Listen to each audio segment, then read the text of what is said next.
کائنات میرے باپ کا لاشا نگاہوں کے سامنے رکھ دیا جائے تو پھر مجھے کرنا کیا ہے؟ اے رب کائنات میری بیوی کا لاشا میرے نگاہوں کے سامنے رکھ دیا جائے تو پھر مجھے کرنا کیا ہوگا؟ اے رب کائنات میرے باپ جنہوں نے میرے اوپر محنتیں مشقتیں آیت کریمہ پڑھی ہے، آپ غور کریں۔ ہم جس مذہب کے ماننے والے ہیں وہ مذہب اسلام، جس مذہب پہ چل کر ہم اپنی زندگی گزارتے ہیں نا وہ مذہب اسلام صرف مجھے پیارا نہیں ہے، صرف تمام انسان کو پیارا نہیں ہے، یہ مذہب تمام اولیاء کاملین کو پسند ہے، یہ مذہب تمام شہداء نے قبول فرمایا ہے، اس دین کو، اس مذہب کو تمام تابعین نے پسند فرمایا ہے، اس دین کو حضرت علی کرم اللہ وجہ الکریم نے پسند فرمایا ہے، اس مذہب اسلام کو حضرت عثمان غنی نے پسند فرمایا ہے، اس مذہب اسلام کو حضرت عمر فاروق اعظم کی عدالت نے پسند فرمایا ہے، اس مذہب اسلام کو حضرت ابو بکر صدیق کی صداقت نے پسند فرمایا ہے، اس مذہب اسلام کو آمنہ کے لال نے پسند فرمایا ہے، اب صرف آمنہ کا لال نہیں بلکہ رب کائنات نے پسند فرمایا ہے، اس لیے اللہ کریم ارشاد فرماتا ہے، تیسرا پارہ ہے آیت نمبر 29 پر اللہ ارشاد فرماتا ہے، ان الدین عند اللہ الاسلام، اور تمام مذاہب میں سب سے بہتر مذہب ہے تو مذہب اسلام۔ غور کرے، جس دین کو رب پسند فرمائے، جسے اللہ کا پیارا نبی پسند فرمائے، جسے تمام صحابہ نے پسند فرمایا ہو، وہ دین ہمارا، وہ مذہب ہمارا ہے، اسی مذہب پہ چل کر ہم اور آپ اپنی زندگی گزارتے ہیں، اسی کے دائرے میں رہ کر کے ہمیں اپنی زندگی کو قربان کرنا ہے۔ میں نے ایک میلاد مصطفیٰ میں کہہ دیا، میرے بھائی سننا، مذہب اسلام نام ہے غلامی کا، مذہب اسلام نام ہے قید و بند کا، مذہب اسلام نام ہے حدود میں رہنے کا۔ ایک انسان نے کھڑے ہو کر کہا، سجادہ احمد نوری اگر مذہب اسلام نام ہے غلامی کا تو ایسی غلامی ہمیں پسند نہیں۔ اس دور حاضر میں غلامی کون پسند کرتا ہے؟ ہر کوئی آزاد خیال کا انسان بنا بیٹھا ہے، غلامی کسی کو پسند نہیں ہے۔ میں نے کہا بھائی سن، یہ غلامی کسی کے باپ ہی نہیں ہے، رسول پاک۔ غور کرے، مذہب اسلام یہ غلامی کسی باپ کی نہیں بلکہ آمنہ کے لال کی ہے۔ اور غور کرے، نبی کریم صلی اللہ علیہ وسلم سے محبت کر کے اپنی زندگی گزارے، پھر اللہ تعالیٰ تمہیں کیسی زندگی عطا فرماتا ہے، اس کا مشاہدہ تم اپنی آنکھوں سے خود کرتے نظر آؤ۔ پیارے آقا کے پیارے صحابی جسے زمانہ حضرت جابر رضی اللہ تعالیٰ کے نام سے جانتا اور پہچانتا ہے، آپ روایت فرماتے ہیں میرے پیارے نبی کریم صلی اللہ تعالیٰ علیہ وسلم کے ارد گرد تمام صحابہ کرام تشریف فرمائے، حضرت ابو بکر صدیق صداقت کے تاجدار تشریف فرمائے۔ آپ فرماتے ہیں اتنے میں وقت کا امیر المومنین عمر فاروق اعظم اپنے ہاتھ میں توریت شریف کا نسخہ لے کر پہنچا۔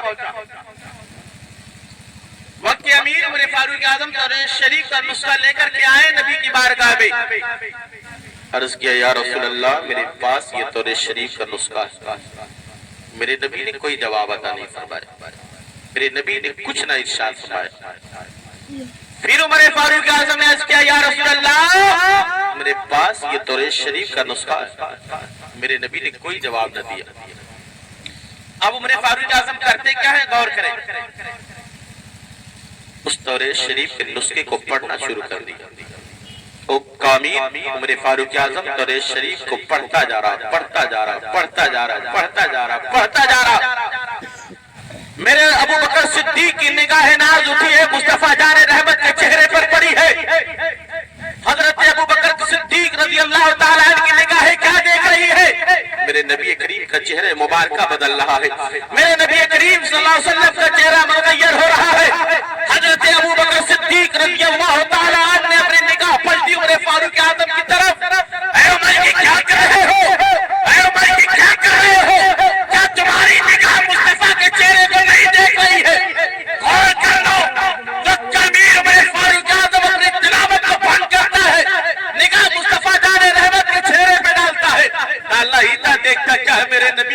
مبارکہ سرخ ہو رہا ہے، میرے نبی کریم کا چہرہ بدلا جا رہا ہے.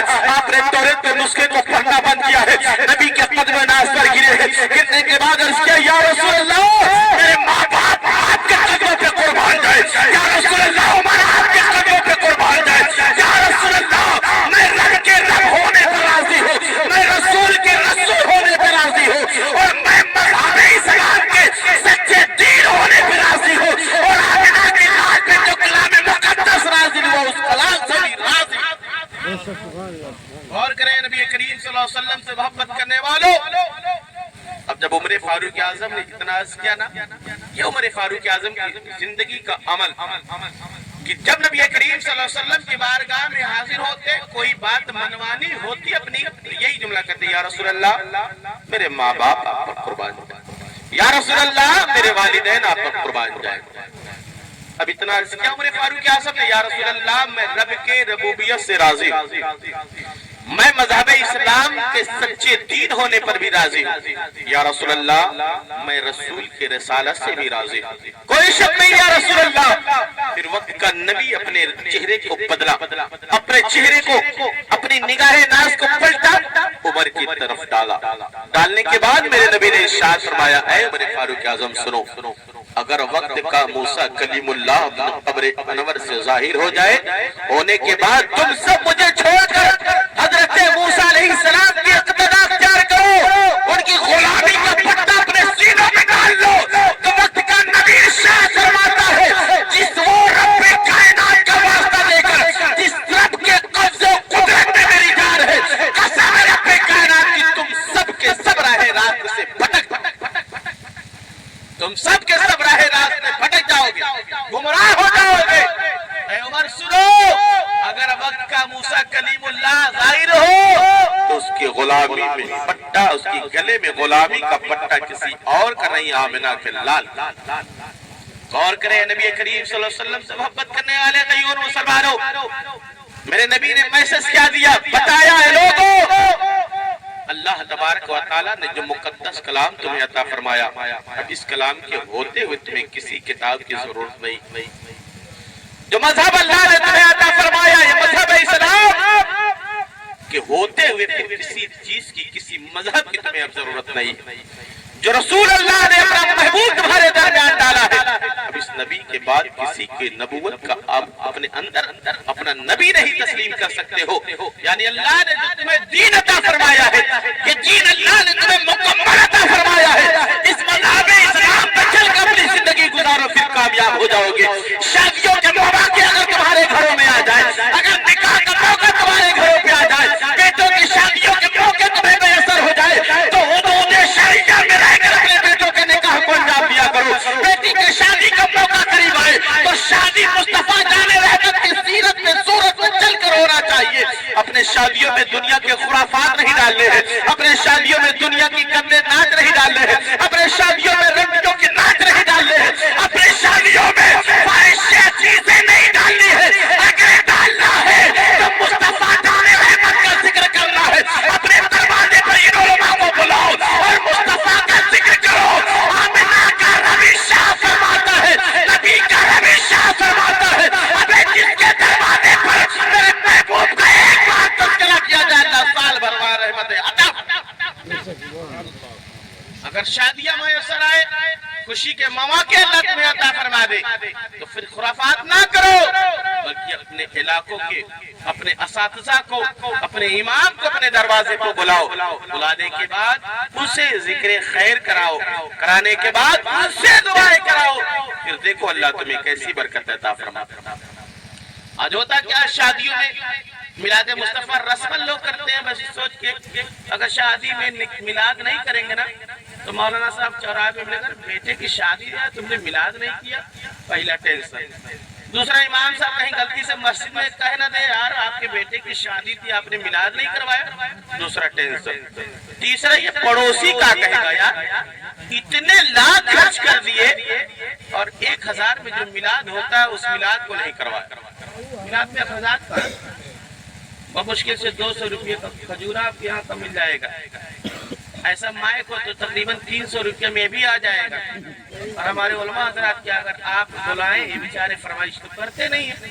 اب چاہے 100 دو وہ بھی لے کے چلے جائیں گے، چاہے 200 دو وہ بھی لے کے، نہیں کچھ لوگ سپندر کا حضرت کل ملتے ہیں، اب اس ملنے والوں کا کل حضرت آتا ہی نہیں، میلاد ہو گئی بس 1000 روپے میں میلاد ہو جاتا، اور پھر انسان کہتا ہے یار میلاد شادی میں تو کیا تھا، بیٹے کے نکاح کے موقع پر علماء کو بلایا تھا، امام کو بلایا تھا، ائمہ کو بلایا تھا، تمام قرآن حضرات میں دروازے پر آئے تھے، تمام مساجد مدارس سے طلبہ آئے تھے، اور برکتیں نہیں آئی ہے، میں نے شام میں کہا ابھی برکتیں آئے گی کیسے، تو نے تو ناچنے گانے والے ویشاؤں کو اپنی دولتیں لٹا دی ہے، اگر اپنی دولت یہ علماء پہ خرچ کرتا، یہ علماء اپنا قدم اپنے مسجد میں پاک میں پہنچاتے، صدق دل سے دعا کرتے اللہ تمہیں دولتیں اور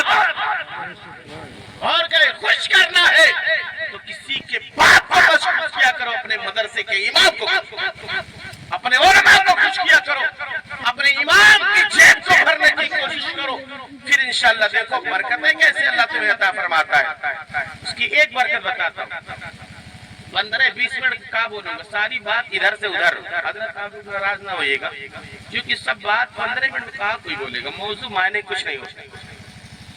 3 روپے کی قلم آج بھی ملتی ہے، نہیں زیادہ دو یار، لے جاؤ جمعہ پڑھنے کے وقت امام صاحب کو 3 روپے کی قلم دے دو، حضرت میں نے قلم دیا ہے، یہ تحفہ آپ کی بارگاہ میں، اللہ کا شکر ہمارے علماء کا اخلاق اتنا اچھا، یہ تھوڑی کا 3 روپے قلم تم کو ملی تھی، نہیں کہے گا، اب اس قلم سے کرے گا کیا؟ مصطفیٰ جان رحمت کی نعت لکھے گا، سلام لکھے گا، کلمہ شریف لکھے گا، لکھ کر کے اسے اپنے طلبہ کو دے گا، بیٹا پڑھ اسے یاد کر لے، بیٹا پڑھ ممبر پہ جا کر کے نعت پڑھنا، بیٹا اس سبق کو یاد کر جا کر کے ممبر رسول پر سبق کو دہرانا یعنی نعت پڑھنا۔ اب ذکر سنو، حضرت کا انتقال ہو، اب ادھر اشارہ کر رہے حضرت، انہی کو نہ سمجھ لے، کوئی بھی حضرت چلے گئے، جانے کے بعد انہوں نے تمہارے 3 روپے کی قلم سے نہ جانے کتنے طلبہ کے زندگی میں کلمہ طیبہ ڈالا ہوگا، نہ جانے کتنوں کی زندگی میں حدیث کریمہ حدیث مصطفیٰ ڈالا ہوگا، نہ جانے کتنوں کی زندگی میں آیت کریمہ ڈال دیا ہوگا، قسم رب کائنات کی کہ اسی طرح ایک کے بعد ایک پڑھاتے جائیں گے، تمہاری نسلیں قبر میں چلی جائیں گی، اور مرنے کے بعد اللہ تمہاری 7 پشتوں کو اس کا حضر پہنچاتا تھا۔ اور کسی نچنیے کو دے دو گے وہ پڑے، کوئی جا کر کے شراب پیے گا، کوئی اشیاء کرے گا، تو علماء اپنی دولتوں کو قربان کرو، میلاد مصطفیٰ کراؤ تو کثیر تعداد میں بلانے کی بھی کوشش کرو، اور زیادہ سے زیادہ تعاون کرنے کی کوشش کرو، اور ان سے صرف دیتے اور اتنا کہنا حضرت جو کچھ تھا آپ کے حوالے کر دیا، صرف بچے کے حق میں دعا فرما دے، جن سے سجاد احمد نوری کہتا ہے حضرت جب اپنی زبان کھولیں گے دعا دل سے کریں گے، اللہ تعالیٰ آپ کی دعاؤں کو اپنے حبیب کے صدقے قبول عطا فرمائے گا۔ اس لیے انبیاء کے وارث آپ غور کریں، میں نے کہا مذہب اسلام پہ چل کر کے اپنی زندگی گزارو، شادیوں میں خرافات ڈالنے کی ضرورت نہیں ہے ہمیں، مصطفیٰ جان رحمت صلی اللہ علیہ وسلم نے ہمیں وہ کچھ عطا فرمایا ہے کہ اپنی شادیوں میں ڈال دیں تو اللہ کا شکر ہے، جس انسان نے شریعت مصطفیٰ کے دائرے میں رہ کر کے شادی اپنے بیٹے کے کیا ہے، لوگ اس کا نام کریں یا نہ کریں، ائمہ حضرات اس کا تذکرہ کرتے کہ بہت اچھا تھا جنہوں نے اپنے بیٹے کی شادی میں کوئی خرافات نہیں کیا۔ یہ دنیا والے کریں یا نہ کریں، مساجد کے امام اگر ایک بار تمہارے بیٹے کی شادی کا تذکرہ کر دے تو سمجھو پورے کروڑ انسان نے تمہاری شادی کا تذکرہ فرما۔ آپ غور کریں، کریم رسول سے محبت کرنے والے دیوانوں، حضرت عمر فاروق اعظم نے جو توریت کا نسخہ تلاوت کیا تھا، میرے نبی نے ناراض کا ظاہرہ اس لیے فرمایا تھا، مظاہرہ کیا تھا، اے عمر اللہ نے پاک کلام عطا فرمایا، مجھ جیسا رسول بھی اللہ نے تجھے دے دیا، اب ان چیزوں کی کیا ضرورت، ابھی عمل کیا جائے گا تو مذہب اسلام پر عمل کیا جائے گا، تو مذہب اسلام پہ چل کر اپنی شادیوں کو انجام دو، انشاءاللہ اللہ تبارک و تعالی آپ کو بے پناہ رحمتیں برکتیں رفعت عطا فرمائے۔ ایک اور بات بتاتا ہوں، بس اپنی بات ختم کرتا ہوں، ایک نام آپ نے سنا ہوگا، اللہ تبارک و تعالی اپنے حبیب کے صدقے طفیل میں شادیوں میں برکتیں عطا فرمائے. غور کریں، ایک نام آپ نے سنا ہوگا. مذہب اسلام ہے کیا؟ مذہب اسلام پہ انسان چل کر کے اپنی زندگی گزارے تو ملے گا کیا؟ آپ غور کریں. اللہ تبارک و تعالیٰ نے فرمایا میں نے جو تمہیں اسلام دیا نا، یہ صرف اس لیے نہیں دیا کہ نماز پڑھو، روزے رکھو، حج کا موقع آ جائے تو اپنی دولتوں کو قربان کرو، روزے رسول پہ حاضری دے دو. مذہب اسلام صرف اسی کا نام نہیں ہے، بلکہ مذہب اسلام وہ ہے جو انسان کے ہر گوشے پر نظر ڈالتا. مذہب اسلام وہ ہے جو انسان کے ہر اٹھتے ہوئے قدم پر رہنمائی فرماتا ہے. آپ غور کریں، مذہب اسلام نام اس چیز کا ہے کہ انسان کے زندگی میں مصیبتیں آئے تو مصیبتیں کاٹنی کیسے ہیں. انسان کے زندگی میں اگر غم پر غم لاحق ہو جائے تو انسان کو کرنا کیا ہے، اگر خوشی کا موقع میسر ہوئے تو انسان کو پھر کیا کرنا ہے. دونوں مواقع پر اللہ کا مذہب اسلام رہنمائی فرما رہا ہے. آپ غور کریں، میں نے عرض کے پروردگار عالم مصیبتوں کا پہاڑ ہمارے اوپر ٹوٹ جائے تو ہمیں پھر کرنا کیا ہوگا. اے رب کائنات میرے باپ کا لاشا نگاہوں کے سامنے رکھ دیا جائے تو پھر مجھے کرنا کیا ہے. اے رب کائنات میری بیوی کا لاشا میرے نگاہوں کے سامنے رکھ دیا جائے تو پھر مجھے کرنا کیا ہوگا. اے رب کائنات میرے باپ جنہوں نے میرے اوپر محنتیں مشقتیں کی، میری زندگی کو اس منزل پہ لا کر کے کھڑا کیا ہے، آج میرے باپ کا لاشا میرے نگاہوں کے سامنے رکھا ہے. اے مولا اب مجھے کیا کرنا چاہیے. اے رب کائنات میری ماں جسے نے اپنے سینوں سے لگا کر کے مجھے جوانی کے منزل پہ لا کے کھڑا کیا ہے، مولا میری ماں کا لاشا میرے نگاہوں کے سامنے، مولا میں کیا کروں. اے رب کائنات زندگی میں جس بہن نے شفقتوں والا پیار میری زندگی پہ قربان کیا ہے، آج اس بہن کا لاشا نگاہوں کے سامنے رکھا، مولا مجھے کرنا کیا ہوگا. اے مولا غموں پر غم انسان پر جب ڈال دیا جائے تو پھر انسان کو کرنا کیا ہوگا. تو اللہ کا کلام ارشاد فرماتا ہے، ایک بندے جب مصیبتوں کا پہاڑ تیرے اوپر ٹوٹنے لگے تو پھر تجھے کچھ اور نہیں کرنا ہے بلکہ ایک کام کرنا ہے. مولا وہ کون سا کام ہے؟ اللہ ارشاد فرماتا صبر کر لیا کر. مولا صبر کروں گا تو ملے گا کیا؟ باپ کے لاشے پر صبر کروں گا تو کیا ہوگا؟ ماں کے جنازے پر صبر کروں گا تو کیا ہوگا؟ جملہ نوٹ کرو کوئی اور مسلمانوں، اللہ ارشاد فرماتا ہے ان اللہ مع الصابرین. اے بندے سن، مصیبتوں میں تیرے پڑوسی تیرا ساتھ دے یا نہ دے، مصیبتوں میں رب کائنات اپنے بندوں کا ساتھ دیا. ان اللہ مع الصابرین، بے شک اللہ صبر کرنے والوں کے ساتھ. مصیبتیں آئے تو صبر کرو، خوشی کا موقع ہے تو خوشی کا مظاہرہ کیسے کرنا ہے، ایسے میلاد مصطفیٰ سجا لو، اپنے دروازوں پہ علماء کو بلا لو، یہی خوشی کا اظہار ہوا کرتا ہے.